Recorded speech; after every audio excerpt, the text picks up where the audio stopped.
اما هل معقول انه مثلا تلميذ يجيب 7 ويجي بروف يقول له هذاك هو حدك انت ماكش تزيد؟ شنو نجم تكون التاثيرات الجانبيه للكلمه كي هكا قالت وما تنجمش تعبر حتى على نوت التلميذ على قد ما تعبر على حاله البروف ينجم يكون متغش في لحظتها؟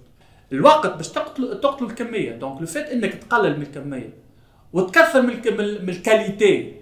فهمت الكاليتي نتاع لي زيكزارسيس. ينقص اليوم هكا تلامذه وجينيراسيون موجوده باش تخلط للفكره هذيك. هل فما امل انه نجموا نحققوها اليوم الحكايه هذه؟ التلامذه الابداع للتفكير. التلامذه تو الابداع موجود في كل شيء. ديجا كل مره نسمعوا ما شاء الله موهبه. هو في لازم اصلاح التعليم نتاعنا. اصلاح التعليم نتاعنا سورتو اصلاح التعليم نتاعنا.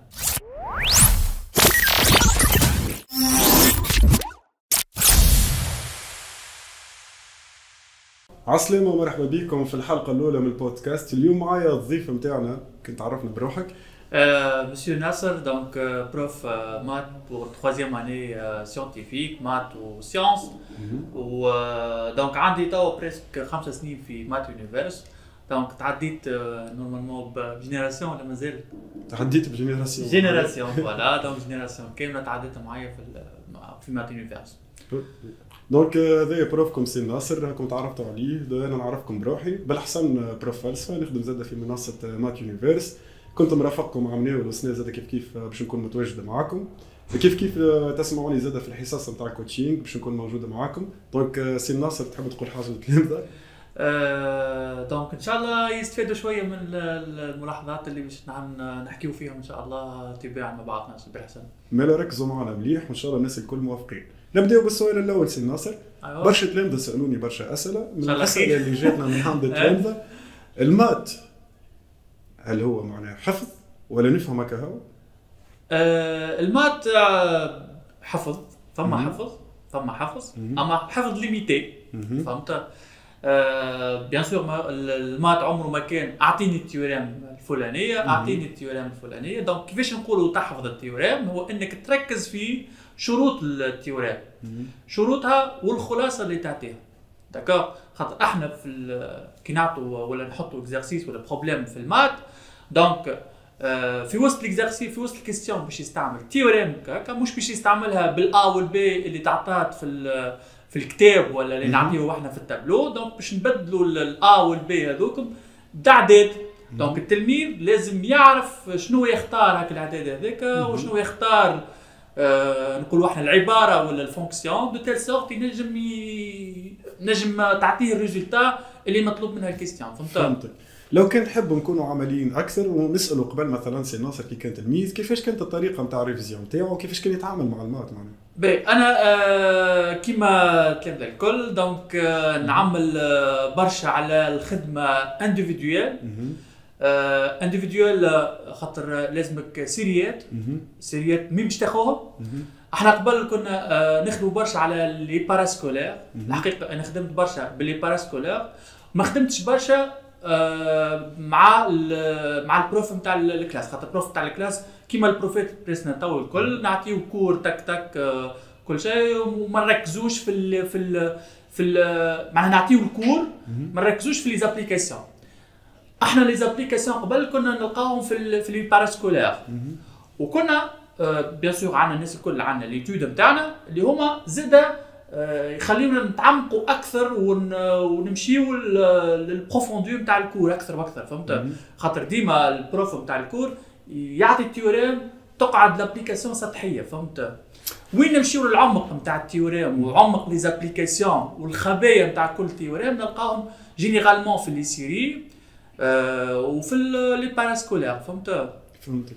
كي تبدا فما مشكله مثلا اللي هي نعاني منها حتى التلامذه الكل نعانيو منها قبل، اللي هي مشكله الوقت. مثلا قداش لازمني انا وقت باش نعرف روحي ريفيست ولا، وخاصه نعرف انه مشكله الوقت مربوطه زاده قداش نفهم ولا ما نفهمش. اكزاكتومون. باش نجم نصلح الحكايه. الوقت شنو يقتلوا هو؟ تقتلوا الكميه. برشا تلامذه يبدا يجيب سيريات على بعضه في باله يعدي حياته كامل من سيري لسيري. نو لي كيستيون كلها راهم يتعاودوا. ريت سيري في البلاصه الفلانيه معناها كي تشوفها معناها الغروسو مودو تلقاها نفس السيري نفس الاشكال اللي تعاود فيه السيري الاخرى. دونك انت كي كملت خديت سيري واحده تاخذ اكزامبلير واحد، ما تاخذش نفس الاكزامبلير من 4 سيريات تقعد تخدم في نفس الكيستيون نفس الاكزرسيس. دونك الوقت باش تقتل الكميه. دونك لو فيت انك تقلل من الكميه وتكثر من الكاليتي. فهمت الكاليتي نتاع ليزيكزارسيس. فهمت كيفاش باش تقرفها من الكاليتي نتاع ليزيكزارسيس جينيرالمون.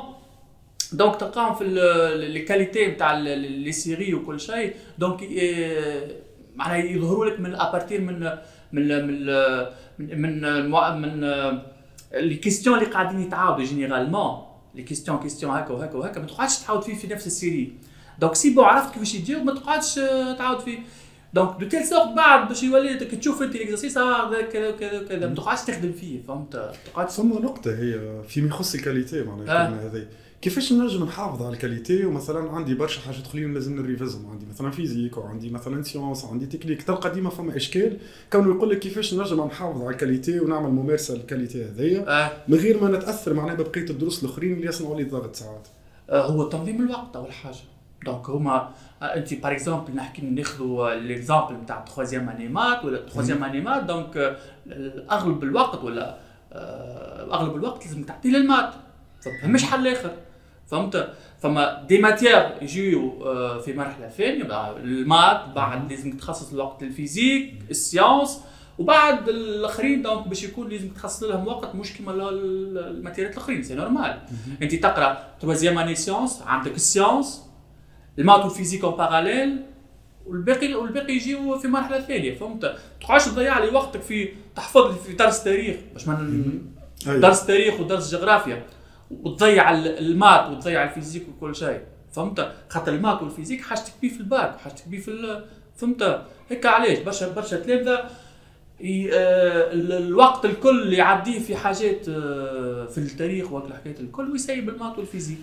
فيما يخص تنظيم الوقت ولا يعني احسن طريقه باش نجموا مثلا ننظموا الوقت نتاعنا هو انه بعد ما نكمل نقرا مثلا في النهار هذاك مات نمشي ديريكت نعمل اكزرسيسات ولا نخصص نهار اللي فيه اكزرسيسات الكل. انا كونتر انك تريفيز لي نهار هذاك نهار هذا مات ونهار هكا. فهمت. دونك باغ اكزومبل نحكيو في الفاكونس. الفاكونس توا ما تقولش اليوم نهار كامل باش نعديه مات. نو علاش تعدي نهار كامل حكايتك كامله مات. دونك الصباح سويعتين 3 سوايع المات نعمل بوز ترتيحه تكويره نمشي مع شنو نعمل العشيه نرجع شويه سيونس وبعد في الاخر فيزيك ولا. فهمت. غدويكا ما نبداش بالماتير اللي بديت بها الصباح. دونك نحاول نبدل بالتسوق انت التبديله وهذاك تدخل تخلق جو نتاع انك تقرا. فهمت. فوالا النقطة اللي كنا نحكيو فيها تو هي نقطة مهمة. لو كان التلميذ بدا بانها في أول العام كما تلميذ مثلا تو في السمستر الثاني وكيف برشا تلامذة معناها فاق على روحه اللي هو يحب يقرا. شنو هي النصيحة اللي تنجم تنصح له باش نجم يدارك اللي فات مثلا؟ النصيحة هو انه قال الاخر تو سكي بوسيبل. معناها ما تقولش سي بون ونرمي كل شيء وخلي ونشوفها ونترسي نو. دونك لازم اللي فاق دونك سي بيان ويعرف اللي بدل يفاق سي كو عرف 50% من لي ديفو نتاع اللي عملها في السيمستر الاولى. ما اللي فاق هو دونك فما دي ديفو فاق بها. فهمت ولا. دونك تنظيم الوقت العطله هذه مهم برشا. اذا ما وصلتش مش مشكل. عندك العطله نتاع العطله الربيع. فهمت. تنجم تحسن برشا ما تضيع شيء. فهمت. سيمستر 1 سيمستر 2 ولا تريمستر 1 تريمستر 2 تريمستر 3. دونك عندك شانس باش تصلح كل شيء. نحكيو نوجهوا اكثر شيء لجماعه الباك. جماعه الباك ما فاتهم شيء. سيمستر الاولى عندك بريود دو ريفيزيون باش تريفيزلها وكل شيء. ما تربطش روحك انك ما فشلت معناها انك ما جبتش مويان تريمستر الاولى سي بون الباك ضاع عليك. نو وهو ديجا لا بليبار نتاع لي شابيتر اللي يتيحوا في الباك هما نتاع السيمستر الثانيه واللي جايه. فهمت. انا حتى كان ضاعوا هذوكم شويه فما وقت باستراتابي وبقدره الله توصل معناها. فهمتك. لو كان طلبنا من سي ناصر 3 نصائح ذهبيه شنو نجم يكونوا نصائح الظن؟ نصائح ذهبيه معناها ما تسمعش اللي فشلك. اول حاجه ما تسمعش اللي فشلك هكا. فهمت. ما تسمعش اللي ما قدش روحه واللي ما نجح يقول لك الباك صعيب. ما تسمعوش هكا سورتو. فهمت.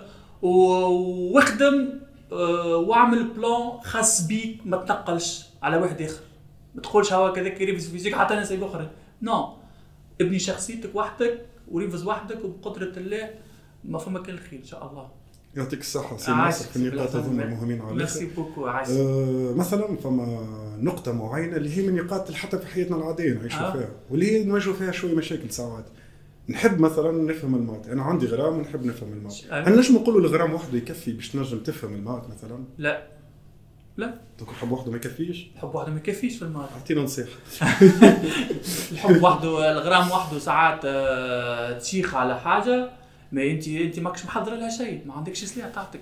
انت ماشي للمات وما تعرف شيء على المات تقول انا نحب المات خاطر مغروم بك وهكا. لا نو المات لازمك تخصص له، لازمك تهز معاك باجاج باش تقاومه. هو راهو المات لازمك سلاح باش تقاوم المات. شنو هو السلاح نتاع باش تقاوم به المات؟ هو انك عارف مليح، عندك ريزونمون سيونتيفيك بالكدا، فهمت؟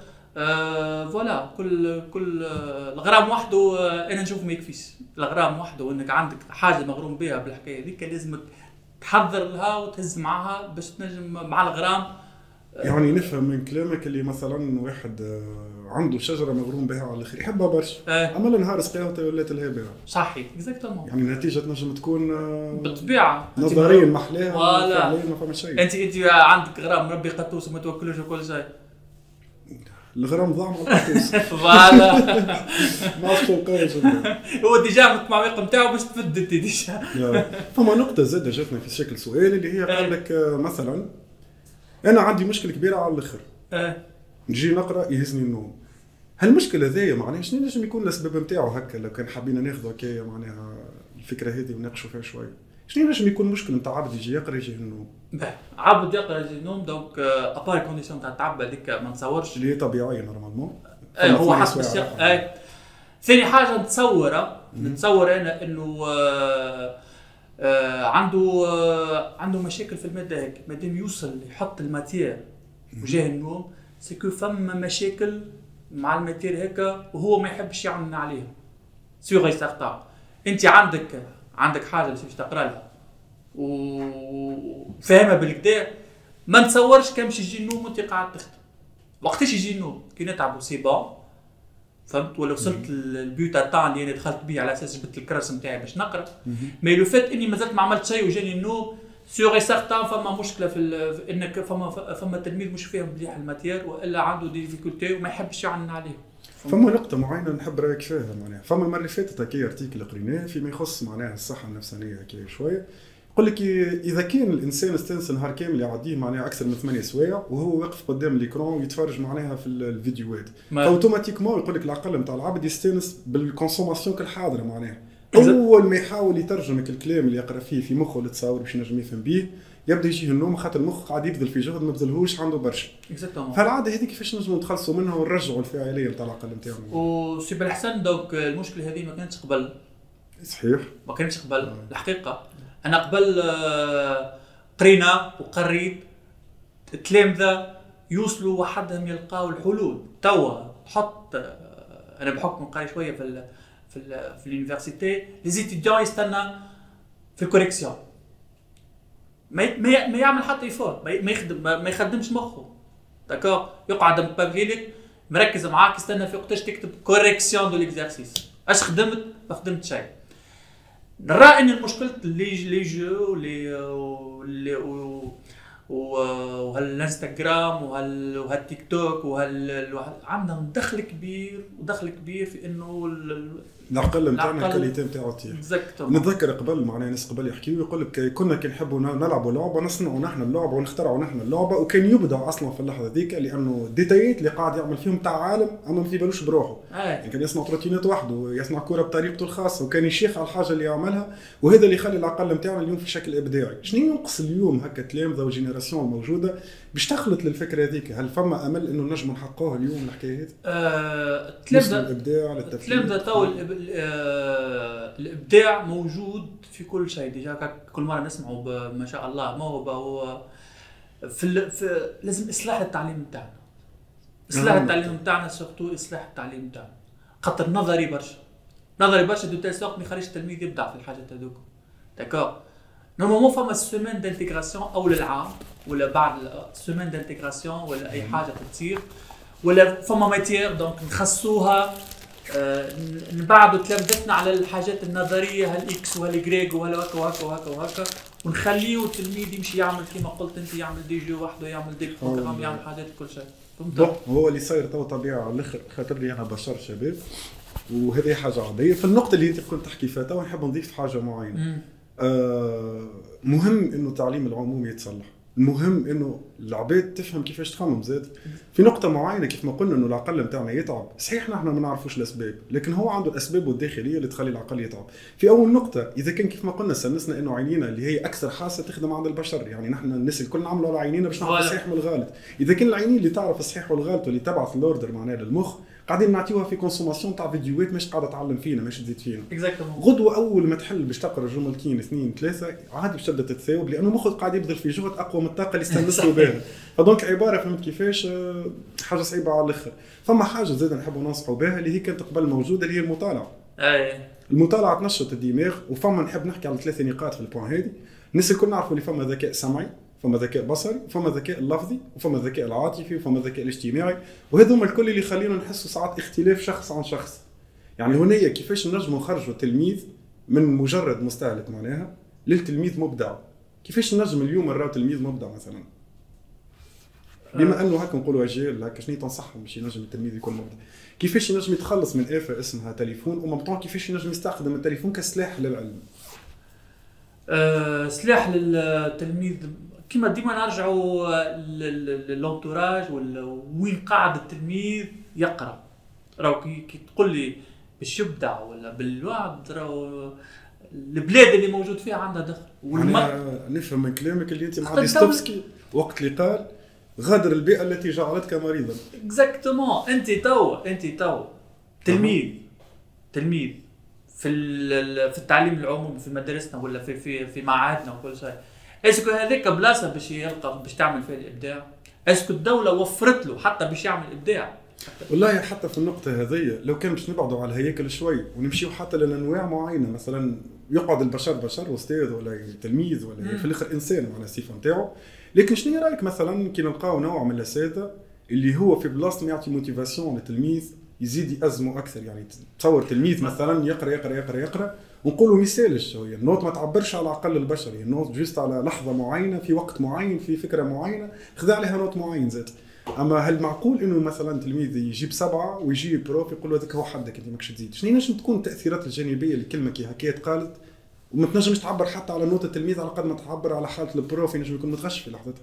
هيك قتلوا عباره جبت له سلاح وعلى التعليم سي ايكيفالون الحكايه. فهمت؟ يعني تنجم تخلق مشكل نفسي كبير في المستقبل هذا اكثر من مشكله نفسيه. معناها التلميذ عباره انا قلت لك جبت له سلاح وقتلته كومبليتمون. معناها هذيك سي ايكيفالون الحكايه. فهمت؟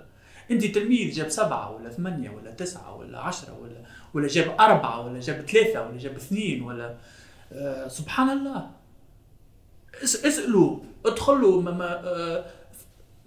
معناها بربش التلميذ دو تاسورت يعطيك شنو يخليه يجيب 3 وشنو يخليه يجيب 2. فهمت؟ انت راهو كاد المعلم وان يكون رسولا. معناها انت المعلم والاستاذ يستهزئ بالتلميذ ولا يحط العصا للعجله، عليه حتى من الحرام حرام. فهمت؟ ما هي نفس في الاخر بالكل. اكزاكتومون. عليه انا جوست في البوان هذايا لو كنت في بلاصه التلميذ هذاك اللي قال لي باش تجيب 7 ولا 4، فما زوز مشاكل راهم قدامي في اللحظه اللي انا متاثر فيها. هو عندي حلين معناها، الحلين يبداو من المشكل بيدو. فما عبد مقابلني شافني قال لي راك ماكش تفوت 7.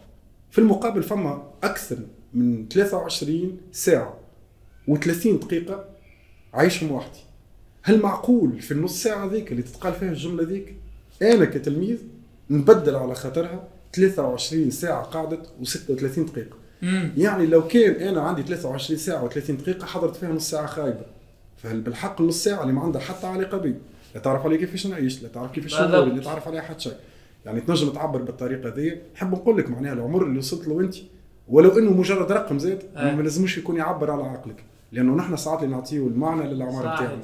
كيف العكس بالعكس، لو كان حابين نقولوا انه مستوى 7 اوكي مستوى 7، اما خلينا نقولوا حاجه ما اشد، على ما ناخذوا الشالنج مش نثبت له هو نثبت له روحنا نحن نجيبوا 14. فكيفاش نجموا نداويو حكايات كي هذه هكا؟ شنو نجموا نصحوا تلامذه معنا في النطاق هذا؟ تلامذة كيفاش نجموا ننصحوهم. أنا قلت لك كيفاش يكون طبيب روحي معناها؟ الطبيب بروحه كما قلت لازم ريت اللي قال لك الكلام هكا، اللي قال لك الكلام البروف اللي هو جاوبك اللي هو قال لك مستواك مع شنو وكل شيء.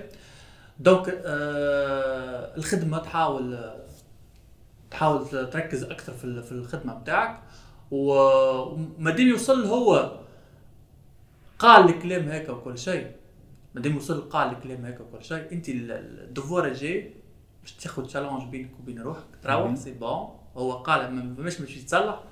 دونك تحاول السبعه هيك ترجعها له 15 و16. فما حتى في البوان اللي نحبوا ناخذوا منها اللي هي تتسمى المحاوله. نحن عباد ما فما حاجه فقنا بها ساعات ما نسميوش الاشياء بمسمياتها. ما هو سمى في عصرنا الفشل كان عند المبتكرين والمخترعين والعلماء محاوله. علاش اليوم ما نحاولوش نسميو الحاجات اللي يغزروا لها فشل على اساس انها محاوله؟ نعرف اليوم مليح اللي كونه مخترع الفانوس عمل برشا محاولات لكن ما سماهاش فشل، وانما سماها محاوله، وهي اللي خليته يوصل من بعد انت للفانوس اللي يشعل هذاك. اليوم نعرفوا مليح اللي برشا مثلا علماء اخرين كيف كانت عندهم مجموعه محاولات، العالم والتاريخ اليوم يشهد لهم ويحتفظ لهم هالبيانات هذيا. لكن من المشاكل اللي موجوده عندنا لو كنت تسال اي حد على اي عالم يعطيك نجاحاته، بينما السيره الذاتيه نتاعو كان تقراها تحس روحك بالحق معناها ما كنتش تعرف شيء.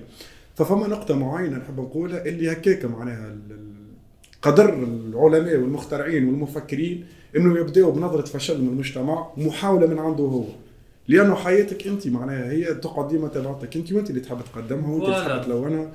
وحاجه جمله قالها لي الوالد ديما نستحضرها، يقول لك هو عام باش يتعدى معناها مش تقعد حياتك كامل تقبل فيه. فما جمله تجيني مع عند التلميذ اللي هي معناها غير عاديه، يقول لي والعام الجاي باش نقرا عنده، هي هو عام اخر باش يتعدى زاد عادي معناها ماكش تقعد برشا هذه صحيح يعني انت اللي تنجم تبدل كل شيء وانت تنجم تقدم. ما فماش حاجه صعيبه في الحياه، صعيب هو فكره، وقت اللي نقولوا فكره يعني تعجز بعدها كونك تنجم تفكر. كيف ما الممكن هو فكره اللي بعد العقل يحب يلقى مجموعه فرضيات باش يحققها. فالحالات الكل انت باش تعيش، فالحالات الكل نهارك باش يتعدى، فالحياه الكل باش تقرا. اذا كان حياتك ربطتها بنوت فانت سهلت على روحك انه تنجم تتقاد، اما اذا كان حياتك ربطتها باستثمار فهوني نقفوا قدام مشروع انسان، وهذا المشروع اللي نجم نخدموا عليه في المستقبل. الحياه بسيطه برشا، التعقيدات ساعات تبدا من كان نصدقوا الكلام اللي جينا من برا مش منا نحن. وفي الاخر بالكل في البوان هذا نحب نقول راهو اي واحد فينا باش يغزر لك باش يعبر بالطريقه اللي هو يشوفك بها، مش بالطريقه اللي انت بها بالحق. فحاول تغزر روحك قبل ما يخلي العباد يشوفوك. هذا النقطه هذه اللي نحب نقوله. دونك يعطيك الصحه سي ناصر. ميرسي بالحسن، عايشك يعطيك الصحه. شنو تحب تقول لتلامذتك في البلاتفورم؟ بس عندي سؤال قبل ما نمشي للتلامذه. كيفاش تعمل في النوت؟ تكبس برشا ولا لا ولا لا انا ريت الكوريكسيون سورتو انك تلمح لي سورتو تلمح لي اللي انت قربت للريبونس تاخذ نوت نتاعك، فهمت؟